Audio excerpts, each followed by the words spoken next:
Little Western. Douglas arrived back in time to see Flying Scotsman take his enthusiasts home. The Fat Controller said they had all been honoured and thanked Flying Scotsman and his owner for their help.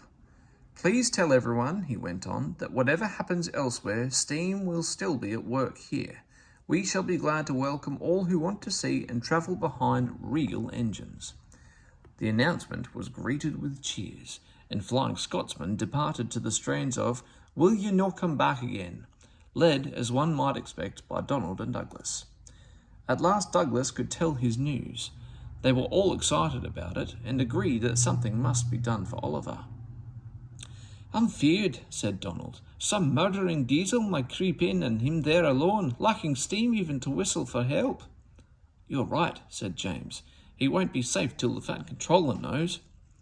"Douglas should tell him at once," said Gordon firmly. "Is it me speak to the Fat Controller? It's forward, he'd think me, and maybe interfering." "Well, here he is," said a cheerful voice. "Now what's this all about?"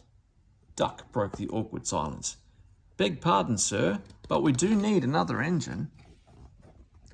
"I agree, Duck. That is why I'm giving 7101 another chance." Their faces showed such dismay that the Fat Controller had difficulty with his own. "Sir," ventured Gordon at last, "we had hoped for a real engine." "They," said the Fat Controller gravely, "are rare, and unless one escapes, there's little hope." "But, sir," burst out Donald, "one has." "And thanks to Douglas, is now at our works," announced the Fat Controller. "Sir," gasped Douglas, "is there anything you don't know?" "More than you think," he laughed. "Oliver's crew told me all you did, Douglas." "Oh, sir, you couldna see a braw wee engine, and I'm in trouble, and not do a wheel's turn." "More than a wheel's turn, I fancy, Douglas. I'm pleased with you. Oliver, Isabel, and Toad will soon be ours. Oliver and Isabel are just what we need for Duck's branch line." Loud cheers greeted this announcement. "And Toad wants to be your brake van, Douglas." "Thank you, sir. I'd hoped for that. He and I'll do brawly together." That, of course, made everything right.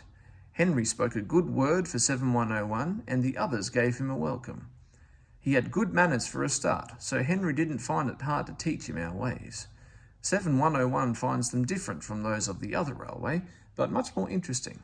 He is now quite a useful engine. They teased him at first because of his growls. They said he was like a bear. He still growls, not because he is cross, but because he can't help it. His name Bear has stuck. He likes it. "It's nicer than just a number," he says. "Having a name means that you really belong."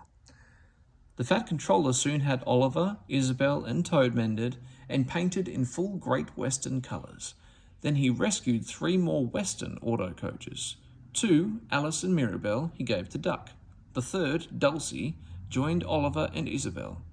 Duck and Oliver are happy on their branch line. It runs along the coast to the small railway. "We reopen branches," they boast. They are very proud of this indeed. The others laughed at first and called their branch the Little Western. Duck and Oliver were delighted, and now no one ever thinks of calling it anything else.